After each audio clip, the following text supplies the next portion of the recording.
안녕하세요. 1900년대 말부터 지금까지 꾸준히 일기 쓰는 언니입니다.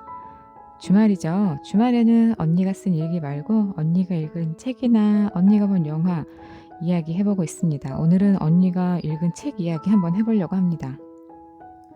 오늘 언니가 읽은 책은요, 최근에 나온 책입니다. 오쿠다 히데오라는 일본 작가가 쓴 장편 소설이고요. 꽤 두껍습니다. 두 권으로 돼 있어요. 제목은 죄의 궤적. 오쿠다 히데오라는 작가는 일본에서도 꽤 유명하고 우리나라에서도 잘 알려진 작가입니다. 제일 유명한 소설은 아마 공중그네가 아닐까요? 이 작가의 작품에는 등장인물이 꽤 많습니다. 그런데 일본 이름에다가 등장인물이 많아서 다 끝날 때쯤에야 이제 누가 누군지 구분할 수가 있겠더라고요. 물론 외국 사람이 나오는 다른 책들도 마찬가지입니다. 이 책의 배경은 1963년 일본의 홋카이도의 한 마을에서 시작을 해요. 63년이면은 우리나라하고는 아직 수교가 되지 않던 시절이죠. 그래서 소설을 읽다 보면 어떤 범죄자가 서울로 도망을 가서 잡지 못한다는 이야기가 잠깐 나오기도 합니다. 그 당시에는 전화기가 집집마다 있었던 것도 아니고 TV가 집집마다 있었던 것도 아니죠. 그 범죄가 일어나면 그래서 범인을 잡는 것도 쉽지 않았던 시절입니다. 이 소설을 읽기 전에 잠깐 일본의 지도를 머릿속에 그려보시면 좋을 것 같아요. 일본은 지도상에서 우리나라 오른쪽에 있죠. 아주 긴 섬들로 이루어진 나라죠. 그래서 일본의 제일 북쪽은 우리나라 백두산보다도 훨씬 더 북쪽에 있어요. 그러니까 기후가 러시아 일부 지역과 비슷합니다. 춥다는 얘기죠. 눈도 많이 오고요. 삿포로 동계올림픽이 열렸던 곳이 그 위쪽에 있습니다. 홋카이도라고 하는데 온천이 유명한 곳이기도 하고 눈 내리는 밖에서 온천을 할 수 있는 지역이죠. 그리고 일본의 제일 남쪽은 우리나라보다 훨씬 밑에 있습니다. 우리나라 제주도보다 훨씬 남쪽이고요. 필리핀의 일부 지역과 기후가 비슷하다고 생각을 하시면 됩니다. 덥다는 얘기죠.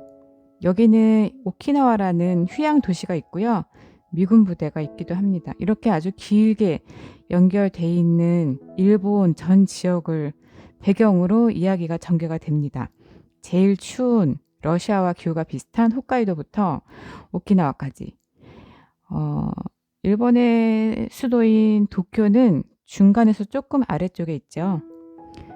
1963년이면 아직 비행기가 흔치 않던 시절이라서 오가는 것도 굉장히 시간이 오래 걸리는 그런 배경을 갖고 있습니다. 이 이야기의 주인공은 우노 간지라는 남자예요. 어릴 적에 계부에게서 받은 정신적인 충격 때문에 불리한 순간에는 정신줄을 아주 놓아버립니다. 그러면 정말 기억이 안 나나 봐요. 이걸 해리성 장애라고 하는 것 같은데 거짓말 탐지기도 이 사람이 거짓말을 하는 건지 진짜로 기억을 하는 건지 잡아낼 수가 없을 정도입니다. 작은 마을에서 그 북쪽에 있는 작은 마을에서 좀도둑질을 일삼다가 그 마을에서는 더 지낼 수 없게 돼서 섬을 탈출해요. 어찌어찌 도쿄에 들어가게 되고요. 거기서도 할 일이 없으니까 좀도둑질을 하면서 근근히 버팁니다. 그러다가 살인사건에 휘말리게 돼요. 그러다가 아이를 유괴하게 되고 또 사람을 죽이게 되고 이런 엽기적인 행각을 계속 벌이게 되는데 그 사람의 뒤를 쫓는 오치아이라는 유능한 형사가 나옵니다. 젊은 사람이기도 하고요. 대학을 나왔어요. 이 소설 속의 대화를 보면은 그 당시에 대학을 나온 형사가 흔치 않아서 대학을 나오고 경찰이 되면은 텃세를 당하기도 한다고 합니다. 일본의 문화였죠. 우리나라도 그랬을 수 있고요. 이 오치아이라는 형사가 이 우노 간지라는 주인공을 어떻게 잡아가는지 그 과정을 쓴 소설인데요. 와, 저는 이 책을 처음에 읽으면서 어떻게 이 사건으로 이 두꺼운 책 두 권을 썼을까 싶었거든요. 그런데 이 권의 책을 닫을 때까지 정말 흥미진진하게 진행이 됩니다. 그리고 오치아이와 함께 마지막에 범인을 검거하는데 한몫하는 오바라는 형사가 있어요. 오래되고 연륜이 있는 형사인데 이 범인을 신문하는 과정을 보면은 우리나라의 1호 프로파일러라고 하는 권일용 프로파일러가 생각이 납니다. 저는 이 프로파일링 하는 과정을 되게 흥미롭다고 생각을 하고 또 알쓸범잡이라는 프로그램도 좋아하고요. 최근에는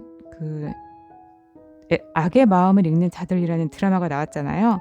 그런데 이게 사실은 책이 먼저 나왔거든요. 저는 그 책도 되게 재미있게 읽었었어요.